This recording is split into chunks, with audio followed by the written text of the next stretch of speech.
കഴിഞ്ഞ ദിവസം പാർലമെന്റിലുണ്ടായ അതിക്രമത്തിന്റെ അലയൊലികൾ കെട്ടടങ്ങിയിട്ടില്ല. ഭരണപക്ഷത്തിനെതിരെ പ്രതിപക്ഷം ശക്തമായ ആയുധമാക്കി ഇത് ഉപയോഗിച്ചുകൊണ്ടിരിക്കുകയാണ്. സന്ദർശക പാസിൽ ലോക്സഭയ്ക്കുള്ളിൽ പ്രവേശിച്ച രണ്ടുപേർ സഭയ്ക്കുള്ളിൽ നടത്തിയ അതിക്രമം രാജ്യത്തിന്റെ സുരക്ഷാ സംവിധാനങ്ങളെ അപ്പാടെ നാണം കെടുത്തുകയും ചെയ്തു.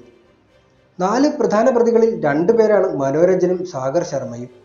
സഭയ്ക്കുള്ളിൽ ഭീകരാന്തരം സൃഷ്ടിച്ച് ഇവർ കടന്നുകളയാൻ ശ്രമിക്കുകയായിരുന്നു.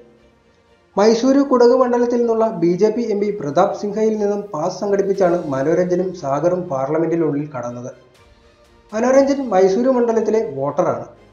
പാർലമെന്റ് ഭീകരാക്രമണത്തിന്റെ 22ാം വാർഷിക ദിനത്തിൽ തന്നെ ഇത്തരത്തിലൊരു സംഭവം നടന്നതാണ് അത്ഭുതമുളവാക്കുന്നത്. പാർലമെന്റിന്റെ മേൽ ഖലിസ്ഥാൻ ഭീഷണി നിലനിൽക്കുന്ന ഒരു അന്തരീക്ഷം കൂടിയായതിനാൽ ശക്തമായ സുരക്ഷാ സംവിധാനം രാജ്യത്തിന്റെ പരമപ്രധാനമായ കേന്ദ്രത്തിൽ ഒരുക്കേണ്ടതായിരുന്നു. എന്നിട്ടും ഇതെങ്ങനെ സംഭവിച്ചു എന്നത് ഒരുപാട് ചോദ്യങ്ങൾ ബാക്കിയാക്കുകയാണ്. അന്നത്തെ സംഭവത്തിന് പിന്നാലെ ഇരുസഭകളിലെയും പുറത്തു നിന്നുള്ളവർക്ക് വിലക്ക് ഏർപ്പെടുത്തിയിരിക്കുകയാണ്. അതിനൊരു കാരണവും പുറത്തുവിട്ടിട്ടില്ല. ഔദ്യോഗിക പ്രഖ്യാപനം ഉണ്ടായിട്ടില്ലെന്നാണ് ദേശീയ മാധ്യമങ്ങൾ വരെ റിപ്പോർട്ട് ചെയ്യുന്നത്. ഈ ഒരു സാഹചര്യത്തിൽ പാർലമെന്റിനുള്ളിൽ സന്ദർശകരായി എത്താനുള്ള നിയമങ്ങളും സന്ദർശന പാസ് അനുവദിക്കാൻ MP നൽകേണ്ട ഉറപ്പുകളെക്കുറിച്ചുമൊക്കെ ചർച്ചകൾ കൊടുമ്പിരി കൊള്ളുകയാണ്. പ്രതാപ് സിംഹയെ സസ്പെൻഡ് ചെയ്യണമെന്നാണ് പ്രതിപക്ഷത്തിന്റെ ആവശ്യം നേരത്തെ മുതൽ തുടങ്ങിയത്. ഈ വിഷയത്തിൽ കൂടുതൽ കാര്യങ്ങൾ പരിശോധിക്കേണ്ടതായും ഉണ്ട്. സന്ദർശക ഗാലറി ശക്തമായ സുരക്ഷാ നിരീക്ഷണത്തിലായിരിക്കണമെന്നാണ് നിയമം. സുരക്ഷാ ഉദ്യോഗസ്ഥരുടെ കണ്ണുകൾ ഓരോ സന്ദർശകന്റെയും മേലുണ്ടാകണം. സഭയെ തടസ്സപ്പെടുത്തുന്ന യാതൊരുവിധ പെരുമാറ്റങ്ങളും സന്ദർശക ഗാലറിയിലുള്ളവരിൽ നിന്നുണ്ടാകരുതെന്ന് സുരക്ഷാ ഉദ്യോഗസ്ഥർ ഉറപ്പാക്കേണ്ടതായുണ്ട്. സന്ദർശകർ പാർലമെന്റ് ഭാഷയിൽ അപരിചിതർ ആണ്. അവരുടെ ആഗമനം, നിർഗമനം, പുറത്താക്കൽ എന്നിവ ലോക്സഭാ നടപടിക്രമങ്ങളും പെരുമാറ്റച്ചട്ടങ്ങളും പറയുന്ന ചട്ടം 386 പ്രകാരം നിയന്ത്രിക്കുന്ന കാര്യങ്ങളാണ്. സ്പീക്കറുടെ ഉത്തരവനുസരിച്ച് മാത്രമായിരിക്കും അത്. അംഗങ്ങൾക്കായി മാത്രം മാറ്റിവെക്കപ്പെടാതായിട്ടുള്ള സഭയുടെ ഭാഗങ്ങളിൽ അപരിചിതരെ പ്രവേശിപ്പിക്കരുതെന്നാണ് ചട്ടം അനുശാസിക്കുന്നത്. ചട്ടം 387 നൽകുന്ന അധികാരം ഉപയോഗിച്ച് ലോക്സഭാ സ്പീക്കർക്ക് സഭയിൽ നിന്നും അപരിചിതരെ എപ്പോൾ വേണമെങ്കിലും ഏത് ഗാലറിയിൽ നിന്നാണെങ്കിലും പുറത്താക്കാൻ സാധിക്കും.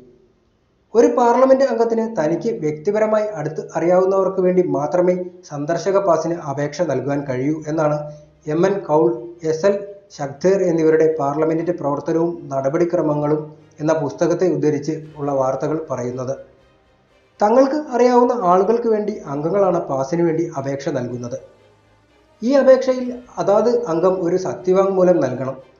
മേൽപേര് പരാമർശിക്കുന്ന വ്യക്തി എൻ്റെ ബന്ധു, അടുത്തറിയാവുന്ന വ്യക്തിയാണ്, അവൻ്റെ പൂർണ്ണ ഉത്തരവാദിത്തം എനിക്കുണ്ട് എന്നും ഉറപ്പ് നൽകി വേണം അത് നൽകാൻ. പാസ് അനുവദിക്കാൻ പിന്നെയും സുരക്ഷാ പരിശോധനകൾ ഉണ്ടാകും. സന്ദർശകർ സുരക്ഷാ പരിശോധനയുടെ ഭാഗമായി ഫോട്ടോ ഐഡന്റിഫിക്കേഷന് വിധേയരാകണം. സന്ദർശകന്റെ വ്യക്തിഗത വിവരങ്ങൾ നൽകുന്നതും നിയമാനുസരണമായിരിക്കണം. പേര് പൂർണ്ണമായി തന്നെ നൽകണം. ഇനിഷ്യലുകളോ വട്ടപ്പേരുകളോ ആകരുത്. അച്ഛൻ്റെ അല്ലെങ്കിൽ ഭർത്താവിൻ്റെ പേര് പൂർണ്ണമായും എഴുതിയിരിക്കണം. സന്ദർശക ഗാലറിയിൽ പ്രവേശിക്കുവാനുള്ള പ്രവേശന കാർഡിനുള്ള അപേക്ഷ സെൻട്രലൈസ്ഡ് പാസ് ഇഷ്യൂ സെൽ നൽകണം. ഇത് ദിവസമാണോ സന്ദർശക ഗാലറിയിൽ പ്രവേശനം ആഗ്രഹിക്കുന്നത് ആ ദിവസത്തിന് 1600 മണിക്കൂർ മുമ്പുള്ള പ്രവൃത്തി ദിനത്തിൽ അപേക്ഷ സമർപ്പിച്ചിരിക്കണമെന്നാണ് നിയമത്തിൽ പറയുന്നത്. സാധാരണഗതിയിൽ സന്ദർശക പാസ് അനുവദിക്കുന്നത് ഒരു പ്രത്യേക ദിവസത്തേക്കോ നിശ്ചിത സമയത്തേക്കോ ആയിട്ടാണ്. ചില സന്ദർഭങ്ങളിൽ നിയമം 2 കാർഡുകൾക്ക് അനുവാദം നൽകുന്നുണ്ട്. നിശ്ചിത സമയപരിധിക്കുള്ളിൽ അപേക്ഷ നൽകാൻ സാധിക്കാത്തവർക്കായി അടിയന്തര സന്ദർഭമാണെങ്കിൽ അന്നേ ദിവസം തന്നെ കാർഡിന് അപേക്ഷിക്കാനുള്ള വ്യവസ്ഥയും നിയമത്തിലുണ്ട്. അത്തരം സാഹചര്യങ്ങളിൽ CPIC കാർഡ് അനുവദിക്കുന്നത് ചില നിബന്ധനകളുടെ അടിസ്ഥാനത്തിലായിരിക്കും. കാർഡിന് അപേക്ഷിക്കുന്ന അംഗം അന്നേ ദിവസം 4-ൽ കൂടുതൽ പാസുകൾക്ക് അപേക്ഷ നൽകിയിട്ടുണ്ടാകരുത്. കാർഡ് അതാത് അംഗം തന്നെ നേരിട്ട് വാങ്ങണം.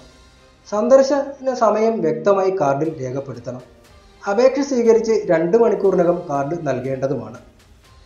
ലോക്സഭയിൽ 2 തരം സന്ദർശന ഗാലറികളുണ്ട്: പബ്ലിക് ഗാലറിയും സ്പീക്കേഴ്സ് ഗാലറിയും.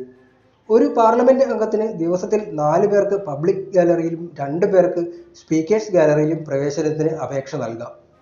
സ്പീക്കേഴ്സ് ഗാലറിയിൽ പ്രവേശിക്കുന്നവരുടെ പേര് വിവരങ്ങൾ സ്പീക്കർ പ്രത്യേകം പരിശോധിക്കുന്നതായിരിക്കും.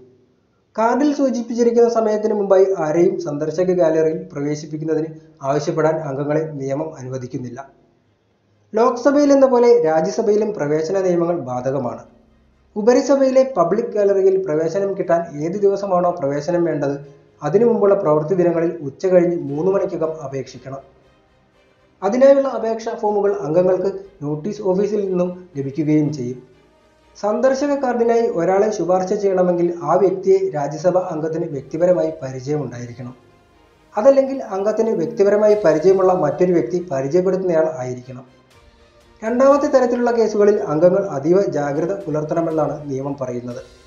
ലോക്സഭ, രാജ്യസഭാ സെക്രട്ടേറിയറ്റുകൾ പുറത്തിറക്കുന്ന പതിവ് ബുള്ളറ്റിനുകളിൽ സന്ദർശക പ്രവേശനത്തിന് നിഷ്കർഷിച്ചിരിക്കുന്ന സുരക്ഷാ നടപടിക്രമങ്ങളെക്കുറിച്ച് അംഗങ്ങൾക്കുള്ള മാർഗനിർദ്ദേശങ്ങളും പ്രതിപാദിക്കുന്നുണ്ട്. മാർഗനിർദ്ദേശങ്ങളിൽ പറയുന്നത് പബ്ലിക് ഗാലറിയിലേക്കുള്ള ചെക്കിംഗ് പോയിന്റുകളിൽ നിയോഗിച്ചിരിക്കുന്ന സുരക്ഷാ ഉദ്യോഗസ്ഥർ ഓരോ സന്ദർശകനെയും door frame metal detector, hand held metal detector ഉപയോഗിച്ച് പരിശോധിച്ച് മാത്രമേ കയറ്റിവിടൂ. അതുപോലെ സുരക്ഷാ ഉദ്യോഗസ്ഥർ സന്ദർശകരുടെ വിസിറ്റേഴ്സ് കാർഡ് ഉറപ്പായും പരിശോധിച്ചിരിക്കണം. മാത്രമല്ല, അംഗീകരിച്ച സന്ദർശക പട്ടികയിൽ അവരുടെ പേര് ഉണ്ടെന്ന് ആവർത്തിച്ച് ഉറപ്പാക്കുകയും വേണം.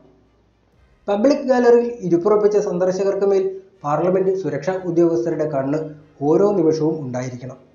സന്ദർശകർ നിശബ്ദത പാലിക്കുന്നതും അവർ മുദ്രാവാക്യം വിളിക്കുകയോ ലഘുലേഖകൾ വിതറുകയോ നടുത്തളത്തിലേക്ക് ചാടാൻ ശ്രമിക്കുകയോ ചെയ്യാതിരിക്കുന്നതും സുരക്ഷാ ഉദ്യോഗസ്ഥർ ഉറപ്പാക്കിയിരിക്കണം. സന്ദർശകരുടെ ഇരിപ്പിടം ക്രമീകരിക്കുന്നത് സെക്യൂരിറ്റി സൂപ്പർവൈസറുടെ ഉത്തരവാദിത്വമാണ്. സുരക്ഷാ സഹായികൾ സന്ദർശകർക്ക് ഹെഡ്ഫോൺ ഉപയോഗിക്കുന്നതിൻ്റെ കാര്യങ്ങളിൽ സഹായിച്ചു കൊടുക്കുകയും വേണം. എല്ലാ അംഗങ്ങളെയും നിയമം കൃത്യമായി ഓർമ്മിപ്പിക്കുന്ന ഒരു കാര്യവുമുണ്ട്. അവർ ശുപാർശ ചെയ്തത് പ്രകാരം ഗാലറിയിൽ പ്രവേശനം കിട്ടിയ വ്യക്തി ഉണ്ടാക്കുന്ന ഏതൊരു പ്രശ്നത്തിൻ്റെയും ആത്യന്തികമായ ഉത്തരവാദിത്വം തങ്ങളുടെ മേലായിരിക്കും എന്നതാണ് ആ ഓർമ്മപ്പെടുത്തൽ. എന്നാൽ ഇത്രയും സുരക്ഷാ സംവിധാനങ്ങൾ മറികടന്ന് ഡിസംബർ 13 ലോക്സഭയിൽ അക്രമികൾ എങ്ങനെ കയറി എന്ന ചോദ്യമാണ് ഉയരുന്നത്. സഭയ്ക്കുള്ളിൽ പുകയാക്രമണം നടത്താൻ ഉപയോഗിച്ച സ്മോക്കിംഗ് ക്യാനുകൾ ഒളിച്ചു കടത്താൻ പ്രതികൾ പ്രത്യേകമായി തയ്യാറാക്കിയ ഷൂസുകളായിരുന്നു ധരിച്ചിരുന്നതെന്ന് FIR-ൽ പറയുന്നുണ്ട്. ഷൂസിന്റെ ഉൾഭാഗത്ത് ഒരു ദ്വാരമിടുകയും കട്ടിയുള്ള റബ്ബർ പാളി ഉപയോഗിച്ച് അടിവശം നടക്കാൻ പാകത്തിൽ ഉറപ്പാക്കുകയുമാണ് ചെയ്തിരുന്നത്. സംഭവത്തിൽ അറസ്റ്റിലായ സാഗർ ശർമ്മയും മനോരഞ്ജൻ ഡിയും ധരിച്ചിരുന്ന ഷൂസുകളുടെയും സോക്സുകളുടെയും നിറവും ബ്രാൻഡും കയ്യിൽ കരുതിയിരുന്ന കാനിസ്റ്ററുകൾ, ലഘുലേഖകൾ എന്നിവയെക്കുറിച്ചുള്ള വിശദാംശങ്ങളും FIR-ൽ പരാമർശിക്കുന്നുണ്ട്. പോലീസ് പാർലമെന്റിനകത്തു നിന്ന് കണ്ടെത്തിയ ഈ ലഘുലേഖകളിൽ ഇന്ത്യൻ പതാകയിൽ ഒരു ഹിന്ദി മുദ്രാവാക്യവും മണിപ്പൂരിലെ വിഷയവുമായി ബന്ധപ്പെട്ട ഒരു ഇംഗ്ലീഷ് മുദ്രാവാക്യവും ഉണ്ടായിരുന്നതായി പറയുന്നുണ്ട്. ശർമ്മയും മനോരഞ്ജനും ലോക്സഭയ്ക്കുള്ളിൽ മഞ്ഞ നിറത്തിലുള്ള കാനിസ്റ്ററുകൾ പൊട്ടിച്ചതായി റിപ്പോർട്ടിൽ പരാമർശമുണ്ട്. ഈ കാനിസ്റ്ററുകളും ലോക്സഭ പബ്ലിക് ഗാലറി പാസ് നമ്പറും എന്നിവയും പരാതിയിൽ ഉൾപ്പെടുത്തിയിരുന്നു. ഡൽഹി പോലീസ് ഉദ്യോഗസ്ഥൻ നൽകിയ പരാതിയുടെ അടിസ്ഥാനത്തിലാണ് പാർലമെന്റ് സ്ട്രീറ്റ് പോലീസ് സ്റ്റേഷനിൽ റിപ്പോർട്ട് ഫയൽ ചെയ്തത്.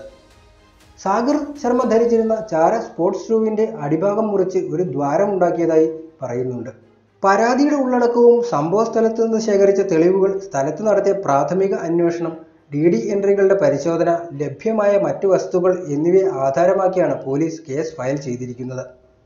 ഇന്ത്യൻ ശിക്ഷാ നിയമത്തിലെ section 153, section 120B, section 452, section 186, section 353 തുടങ്ങിയ വകുപ്പുകളാണ് ഉൾപ്പെടുത്തിയിരിക്കുന്നത്. മുതിർന്ന ഉദ്യോഗസ്ഥരുടെ നിർദ്ദേശപ്രകാരം സ്പെഷ്യൽ സെല്ലാണ് കേസിന്റെ തുടരന്വേഷണം നടത്തേണ്ടതെന്നും FIR-ൽ പറയുന്നുണ്ട്. എങ്കിലും ഇത്രയും സുരക്ഷാ സംവിധാനങ്ങൾ എങ്ങനെ മറികടന്നു എന്നുള്ള ചോദ്യവും വീണ്ടും ബാക്കിയാവുകയാണ്.